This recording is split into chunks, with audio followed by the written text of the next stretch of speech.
Uğur Mumcu, pronounced U, modifier letter vertical line U, Latin small letter R with fishhook, modifier letter vertical line Mumd, Latin small letter S U, the 22nd of August 1942, the 24th of January 1993 was a Turkish investigative journalist for the daily Cumhuriyet.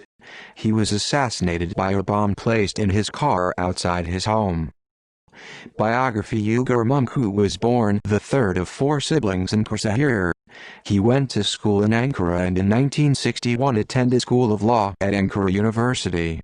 Graduating in 1965, he initially began his career practicing law. In 1969 he ended his legal career to return to his alma mater, working as a teaching assistant until 1972. He started to write during university, first in the magazine Yan and then in several other leftist periodicals. Between 1968 and 1970, he wrote articles on politics for the newspapers Akşam, Cumhuriyet and Milliyet. Got arrested shortly after the 1971 military coup. He was tortured. Later, Mumcu wrote that his torturers had told him, "We are the counter-guerrilla. Even the President of the Republic cannot touch us." In 1974, Uğur Mumcu started a career as a columnist, with the periodical Yeni Ortam and from 1975 on, in the daily Cumhuriyet, which he continued until his death. Research Uğur Mumcu published books on current and historical political issues of Turkey. He was investigating the Kurdistan Workers' Party's ties with the National Intelligence Organization (MIT) at the time of his assassination. Shortly before his death, Mumcu was investigating how 100,000 firearms owned by the Turkish armed forces had ended up in the possession of Jalal Talabani, one of the Kurdish leaders of northern Iraq and, as of 2008, President of Iraq. 25 days after the death of Mumcu, General Esref Bitlis, who had been investigating the same issue, died in a plane crash, believed to be due to sabotage.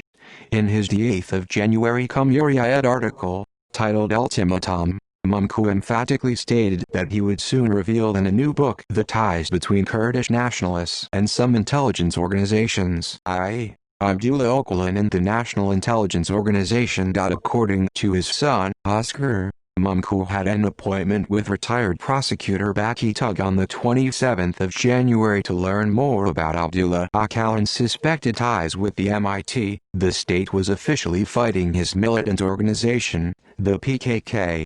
Öcalan was detained on the 31st of March 1972 while studying political sciences at the University of Ankara. Per Clause 16(1) of the martial law, Numero Sign 1402, he was sentenced to 3 months in jail for participating in a boycott.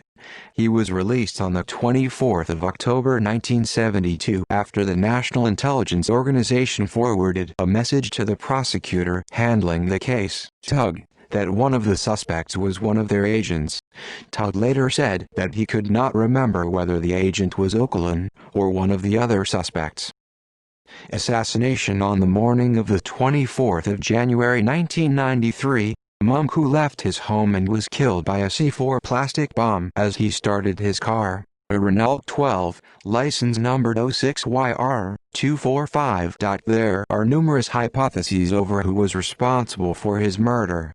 Given the various links, at organizational and personal level, between the Turkish deep state and Turkish armed forces, counter-guerrilla, Kurdish forces and the CIA and Mossad, the hypotheses are not necessarily mutually exclusive, especially as Mumcu was investigating some of these links. Deep State Hypothesis. One hypothesis is that he was killed to protect state secrets regarding the PKK. PKK Supreme Council member Mustafa Karasu alleged that Mumcu was killed by the state in order to prevent his publicizing the fact that the PKK was aware it had been infiltrated by the MIT. The mole was Öcalan's pilot, Nakali. Karasu alleges that they became aware of his MIT identity in May 1997, and misinformed him. The deep state might have contracted the killing out to JITEM, see below. Iran hypothesis. His assassination was initially pinned on Iran. According to this hypothesis, Iran's SAVAMA employed the virtually unknown Islamic movement organization, Turkish Islami Harekat Orgutu, to carry out the assassination. Mehmet Ali Saker, Mehmet Zeki Yildirim, and Ayhan Ustal were taken into custody. However, it was revealed that the police had falsified the date of their capture. The Istanbul police had been conducting an operation targeting Islamist organizations just before the attack. Its intelligence chief, Hanefi Avk, said that the attackers left no trace of their affiliation. Rather, they seemed to have been well trained by a state. During the course of the investigation, voluminous documents relating SAVAMA to the Kurdish Hezbollah were found. In addition, the Ankara police detained 3 suspects who were found to have stayed at a hotel in Ankara before the attack: Yusuf Karakas, Abdulhamid Çelik, and Mehmet Sayhan. Karakas said that 2 Iranian spies were involved in the bombing, Muhammad Reza and Muhsin Kargarazad. Çelik, aka Abdullah Gurgan, said he reported to Muhsin Kargarazad. Azad was ostensibly a consulate employee, but secretly an alleged Gladio member. Azad left Turkey after he was named and shamed in the newspapers along with other diplomats alleged to be spies. Former Interior Minister Hasan Fehmi Guns said that there was no doubt in his mind as to SAVAMA's involvement. The alleged motivation for the Iran hypothesis is that Iran's leaders saw secularism as inimical to Islam, and Mumcu had to be killed because he was an outspoken promoter of it. However, others dispute the Iran hypothesis, as the assassination coincided with a state visit from Iran to negotiate the passage of a natural gas pipeline from Iran, which was then subject to an embargo by the United States. Tensions flared after the assassination, and the $25 billion pipeline deal fell through. CIA hypothesis: in an earlier investigation, Mumcu had been on the CIA's trail. Working on the Mehmet Ali Agca case, he was the first to discover the connection between the Turkish mafia and the Turkish extreme right. In his Cumhuriyet column, Mumcu named Ruzi Nazar as the CIA's liaison with the far-right Grey Wolves. The CIA's Turkey station chief, Paul Henze, and an American reporter accosted Mumcu to convince him to write that the Pope's assassin worked for Soviets or the Bulgarians, but Mumcu said he would simply follow the information trail. Henze left with an ominous, "If you do that, you might find a nice surprise in store," according to his wife, Galdo. JITEM hypothesis: Abdulkadir again, a JITEM informant from PKK, said that the assassination was carried out by JITEM operatives including Sem Mursaver at the behest of General Veli Kusuk, who is currently being tried for allegedly being a high-ranking member of the Ergenekon network. Again said that he and Atakan Ozan had a briefcase of about 20 kilograms of C4 explosive, obtained from a Vietnam veteran, and that they had used some of it to assassinate the president of the Diyarbakir Bar, Mustafa Ozer. The unnamed American soldier had allegedly given the explosives to the regional emergency governorate, Turkish, Olaganushtu Halbalg Valiligi, in 1991 or 1992. A confidential forensic report, dated the 29th of January 1993, was prepared by the chief of the Criminal Police Laboratory, Muhittin Kaya. It wrote that the plastic explosive weighed approximately 2.5 kilograms and contained RDX, as used in C4s. However, it contradicted itself in explaining its origin, saying Czechoslovakia in the body, and the United States in the appendix. Mossad hypothesis: Uğur Mumcu's brother, Sayhan Mumcu, finds the evidence for the JITEM Ergenekon allegations weak. He suspects Israel's involvement since it supported Barzani and Talabani in the Gulf War. Israel's ambassador to Turkey had repeatedly requested to have lunch with Uğur, the only journalist to write about the dealings. Uğur agreed on condition that he be allowed to bring a witness.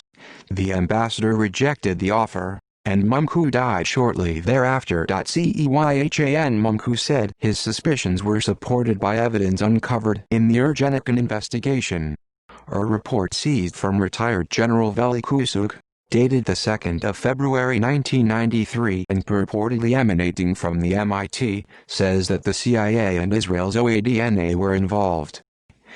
Personal life: Uğur Mumcu was survived by his wife Gülda, and their children Özgür and Özge Mumcu. Gülda Mumcu and her children established the Uğur Mumcu Investigative Journalism Foundation, Turkish, Uğur Mumcu Araştırma Gazetecilik Vakfı, in October 1994. Numerous parks, streets and monuments have been named after him. Bibliography: Mobilya Dossiers, Ag, October 1975, 279 p. ISBN 975808428. Sukluler v. Gukluler, taken, May 1977, 99 p. ISBN 975808424. Sankal Piedi, Ag 1977, ISBN 975808420. Burpulsos Delaxi, Ag 1977, ISBN 975808422. Bayakalarimaz, Ag 1978, ISBN 975808406. Tukmaz Sokak, Ag, ISBN 975808402. X2Fek Ikad Oldu, Ag, ISBN 975808421. Sixilikakal V. Terror, Ag 1981, ISBN 975808419. Forsaz Miklas Denisari, Ag 1981, ISBN 975808418. 6 Agkadasias, Ag February 1982, 175 p. ISBN 975808429. Wanter Orsaz Özgürlük, Ag, ISBN 975808410. Papa, Mafia, Ag Ka, Ag, ISBN 975808415. Liberal Sift Leak, Ag, ISBN 975808407. Devrimaki v. Democrat, Ag, ISBN 975808416. X. Abril Salezi, Ag, ISBN 975808405. Foreign Clap Mektipler, Ag, ISBN 975808403. 8 Rubta, Ag, ISBN 975808414. 312 Al Adaledi, Ag, ISBN 975808423. Tuberus Unuruyus, Ag, ISBN 975808411. 9 Tarakat, Caset, T. Ag, ISBN 975808412. 7 Kazmkarabkir Anlatire, Ag, ISBN 975808408. 940, Larnkad Kazan, Ag, ISBN 975808413. 5 Kurdislam Ayaklanmaz 1919-1925, Ag, ISBN 975808404. 6 Gazi Pasayasuakast, Ag, ISBN 975808409. 7 Sankal Piedi, Play, Ag, ISBN 975808427. 5 Sos Neridan Baslasam, Ag, October 1999, 119 p. ISBN 975808479. 8 Buduzan Boyle Migai Disek, Ag, ISBN 975808479. 8 Bombladavas Vilak Dossiers, Ag, ISBN 975808481. X Sandcas, Play, Ag, November 1984, 112 p. ISBN 975808483. 6 Ejomedan Buel Medan, Ag, 2004, 168 p. ISBN 975808484. 4 Kurt Dossiers, taken, August 1993, 107 p. ISBN 975808417. 8.